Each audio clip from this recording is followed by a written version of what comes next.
Taking matters into their own hands, a second state is now trying to implement its own immigration laws, similar to Texas. NTD's Arian Pazdar has the details and the challenges that come with it. A new Biden gun rule that will soon take effect closes a loophole that allows the sale of guns at gun shows without background checks. Critics say it infringes on the Second Amendment rights of gun owners. We'll have those details. And OJ Simpson dies at age 76. The football star and Hollywood actor leaves behind a tainted legacy after being acquitted of the 1994 murders of his ex-wife and her friend. Lufthansa has extended the cancellation of daily flights from Frankfurt to Iran this coming Saturday as Iran vows revenge against Israel for a deadly airstrike on the Iranian consulate in Syria. We'll speak with an analyst on Middle East affairs to break this down for us. She was once one of Vietnam's richest women. Now a death sentence has been handed down for the former real estate developer after being convicted of defrauding a bank that she helped to create out of billions of dollars. The U.S. Coast Guard and the Navy successfully rescued 3 boaters after they were stranded on an island for over a week, thanks to a clever sign.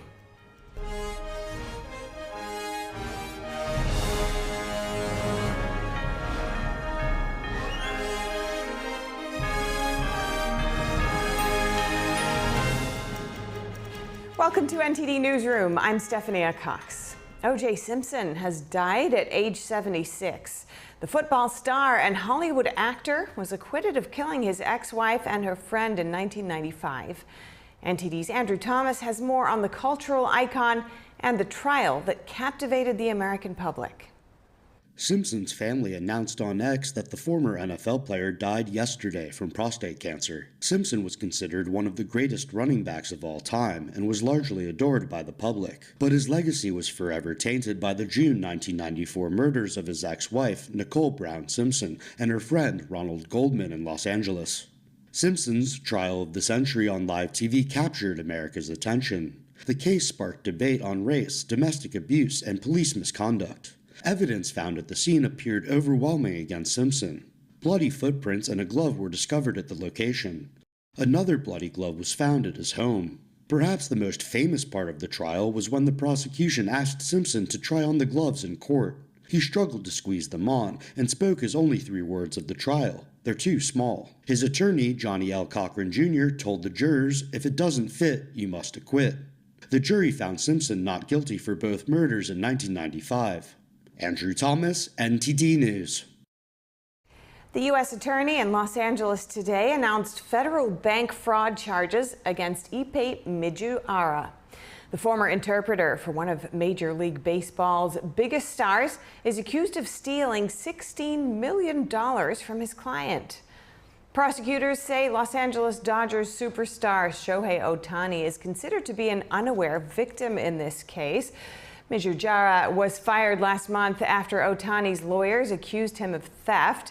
Mijuara allegedly impersonated Ohtani to access his bank records to fund his gambling addiction. He faces up to 30 years in prison. A finalized controversial Biden administration rule requires that anyone who makes a living buying and selling guns must now conduct background checks. The announcement today means anyone who predominantly earns a living buying and selling guns must obtain a federal firearms license and conduct background checks. Gun rights advocates say the rule is in violation of the Second Amendment because it prevents the sale or exchange of guns between individuals or guns that are passed on to family members. The head of the ATF says the new rule doesn't do that. Director Stephen Dettelbach claims the final rule will not infringe on anyone's Second Amendment rights, saying it will not negatively impact law-abiding licensed firearms dealers. The rule takes effect 30 days after it's published in the Federal Register. Defying the Biden administration and taking matters into their own hands, Iowa is the second state set to implement its own immigration laws, similar to the controversial border bill in Texas currently being debated in the courts. NTD's Arian Pazdar has the details. The governor of Iowa this week signed a sweeping immigration bill. Similar to Texas, Iowa wants to take immigration matters into its own hands. Now, if this really takes effect, it would be yet another historic law. It's because immigration has always been the job of the federal government, not individual states.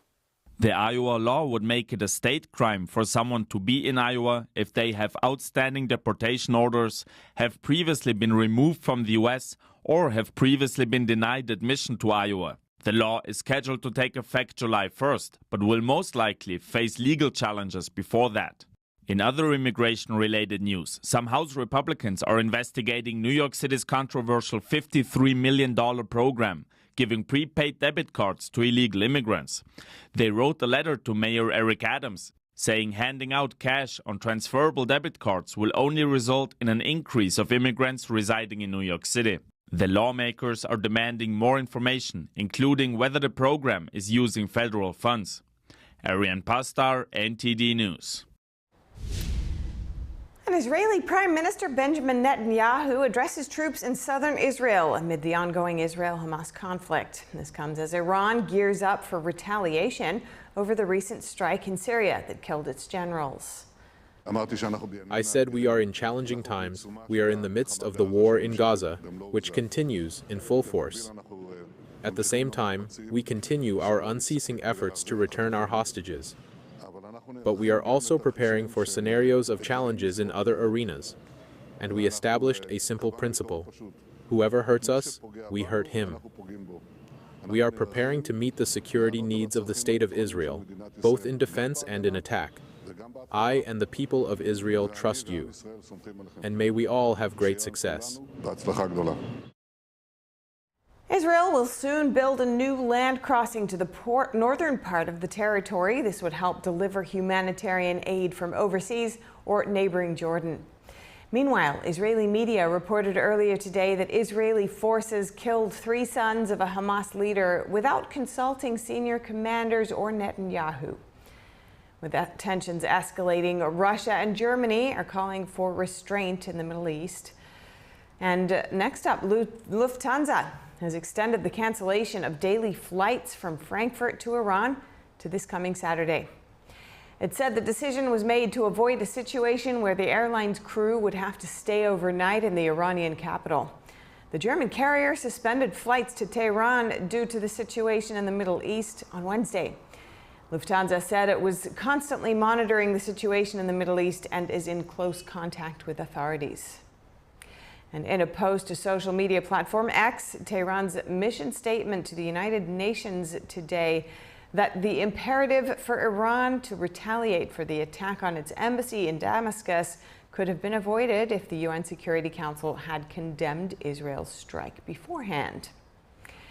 Joining us now for more on the potential of this tension here between Iran and Israel is David Wormser. He's a senior analyst for Middle East Affairs at the Center for Security Policy. Welcome, David. Do we have David online? Here we are. I see you now. David, welcome. Do you think that Iran will attack soon or is likely to attack Israel soon? I believe Iran will attack Israel, but not directly from its territory. It's afraid. It's really in a trap. I mean, the Israelis really, I don't think the Israelis intended to, but they laid a trap for Iran that they killed 5 of their generals, top generals, brigadier generals, and Iran has to respond, but Iran is afraid of responding directly and even in an escalatory way indirectly, because the Israelis will strike back and the Iranian weaknesses and vulnerabilities will be exposed. They play on manipulation and they manipulate their image of power, but they're very vulnerable. Okay, so in your estimation, it's quite a closed country, but in your estimation, they're not nearly as strong as Israel. Would you say that? Yeah, no, that's exactly what I'm saying. First of all, their regime traffics on terror internally to maintain its power. Weakness can bring that down. That's a vulnerability, and not responding, therefore, is a threat to the regime. But at the same time, once you start going through the scenarios, the Israelis pretty much have escalatory dominance. If Iran launches hundreds of missiles onto Israel, almost all of them will be shot down by Israel's missile defense system, which means which looks rather weak on Iran's part. Their options are actually quite limited, but they have to act. So the Iranians are in a very bad position here. And what kind of involvement would you anticipate from, do we have David there still? Okay, he's still with us. David, what kind of involvement would you anticipate from the United States if Iran did attack or does attack as we're expecting they may?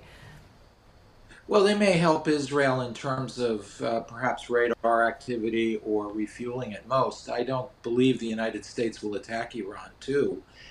We don't see it the way the Israelis see it. The Israelis see weakness in Iran. The United States is quite vulnerable to the threat of escalation the way we still look at Iran.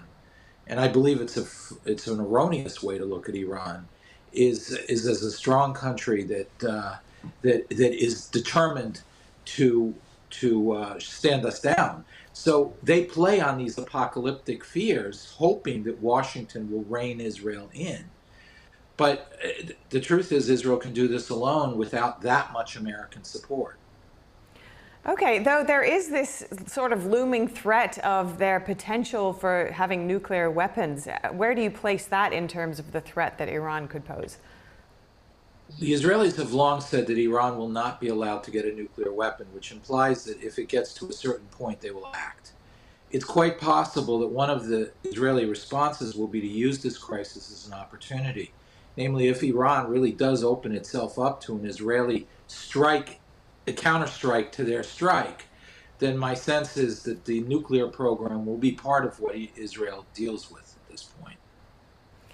All right, and how, I mean, it's a stunning scenario to consider going forward, but this whole situation in the Middle East is highly dynamic. What do you think is the most likely scenario? I think the most likely scenario is that Iran conducts a substantial but somewhat ambiguous in terms of hitting the red line strike using its proxies from Iraq, Syria, Yemen, and so forth. And the Israelis will strike back clearly at those proxies in a very painful way. But the language in Israel lately is that these are all tentacles to the octopus, and that Israel has to deal with the head of the octopus at some point. So if Iran opens itself up as the head, even with using its tentacles, but a lot of them all at once, I think the Israelis are beginning to look for an opportunity to show the region that they're strong and that they are not afraid to take on the head of the octopus. So I think we're headed for something. Yeah, okay, we're definitely going to keep our eyes on this. Thank you so much for your input. David Wormser, always great to speak with you. And next up, a Vietnamese woman who rose from humble beginnings to become one of that country's richest real estate developers was sentenced to death for fraud. 67-year-old Truong My Lan was convicted of stealing billions in loans from a Vietnamese bank that she helped to create. Truong My Lan was convicted of taking out $44 billion in loans from the Saigon Commercial Bank. 83 co-conspirators, including her husband and niece, were also found guilty and received sentences ranging from 3 years to 20 years in prison. The high-profile case is a rarity for the communist country. Truong My Lan is one of very few women in Vietnam to be sentenced to death for a white-collar crime. When we come back, West Virginia has put some major financial firms on a restricted list. NTD's Don Ma speaks to State Treasurer Riley Moore for why the action was taken.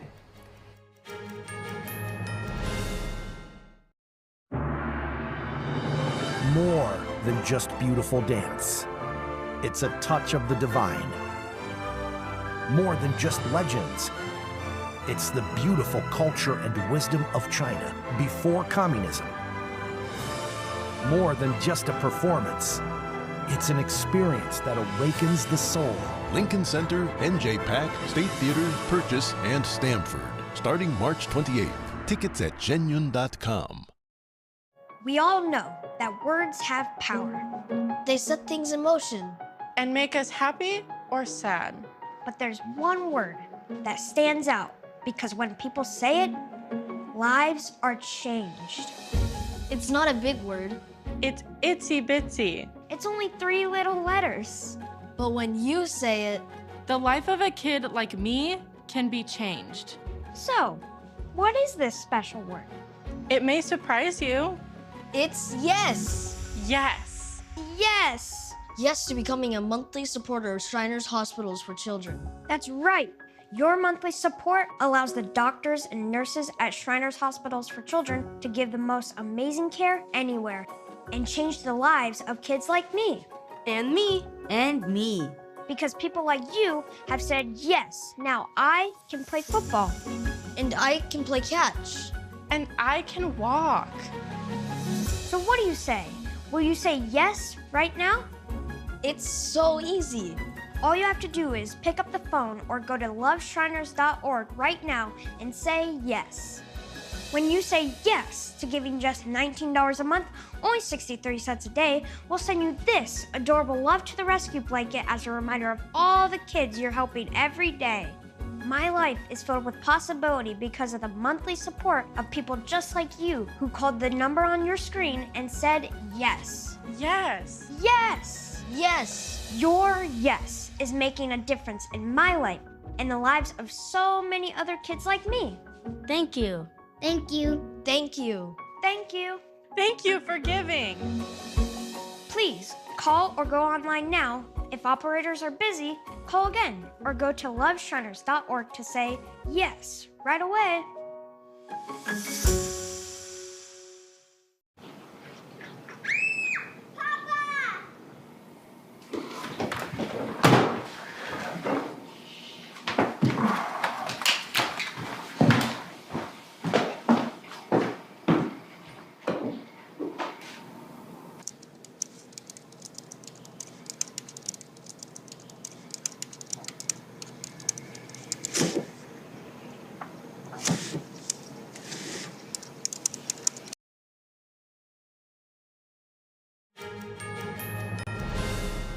French lawmakers passed a bill that strengthens penalties for hate speech.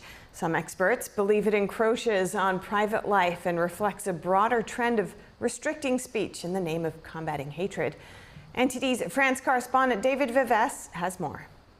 The French Parliament approves the first reading of a bill aimed at reinforcing the penal response to racist, anti-Semitic or discriminatory offences. It introduces stricter penalties for non-public insults, defamations and incitements to discrimination or hatred. This includes new offences such as Holocaust denial, but also offences such as misgendering people. These offences would become misdemeanors under the new law with increased fines ranging between €1,000 and €3,750. Policy analyst and author Mathieu Bocoté is voicing against this bill that he believes would be intrusion on private life. In the name of the fight against hatred, for example, we want to constantly expand the domain of prohibited speech. In the name of democratic transparency, we want to constantly reduce the realm of the intimate and the private. In Scotland, a new law took effect last week. The Hate Crime and Public Order Act aims to tackle the harm caused by hatred and prejudice and to provide greater protection for victims and communities. Extending the scope of what is considered abusive or harmful content is a trend in legislation across several countries in Europe, Bocoté says. There's a process of destruction of our freedoms in our societies. In the name of combating hatred, for example, we want to constantly expand the realm of prohibited speech. Bocoté says this also marks an attempt by authorities to combat opinions that oppose to certain narratives and conservative points of view. He says this will provide authorities with more legal weapons to attack what they consider to be racism, misgenderism, or speech falling under the far-right labelization. Far-right is a term that's thrown in people's faces to disqualify them. When we say that someone is extreme right-wing, it's not a categorization, see. It's a way of saying to hit them with bans, to say that this person is an enemy of democracy. But when you look to see what extreme right-wing content refers to, you can't find it. The law rules out punishing comments made in a private setting. David Vives, NTD News, Paris.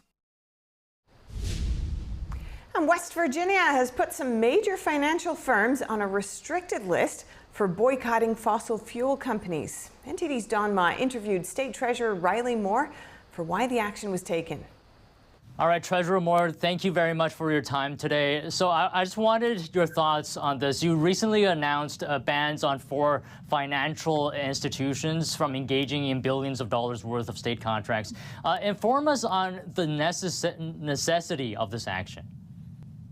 Well, thank you so much for having me on. And what this is the restricted financial institution list, which is a law I put forward and we got passed in the state of West Virginia in 2022.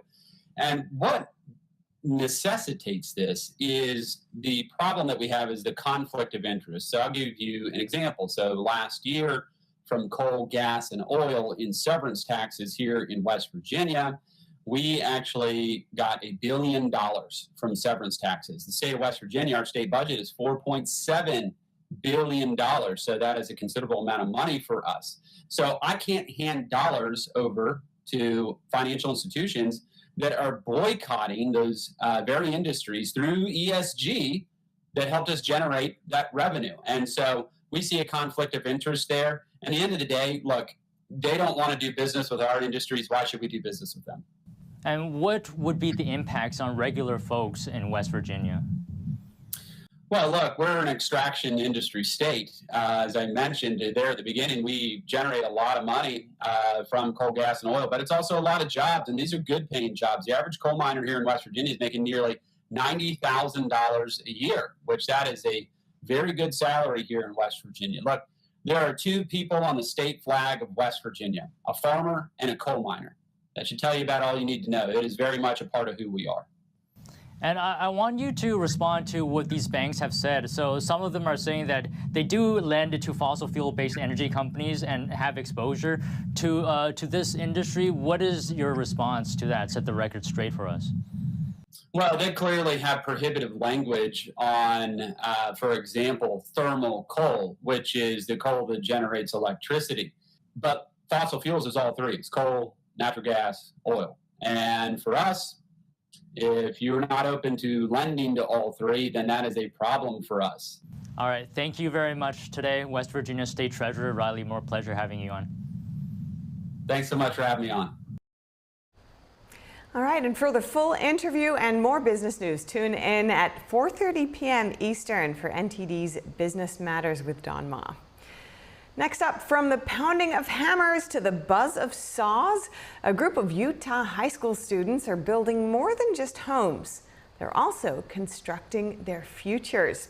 NTD's Daniel Monahan speaks with a school building trades teacher who runs a unique home building program.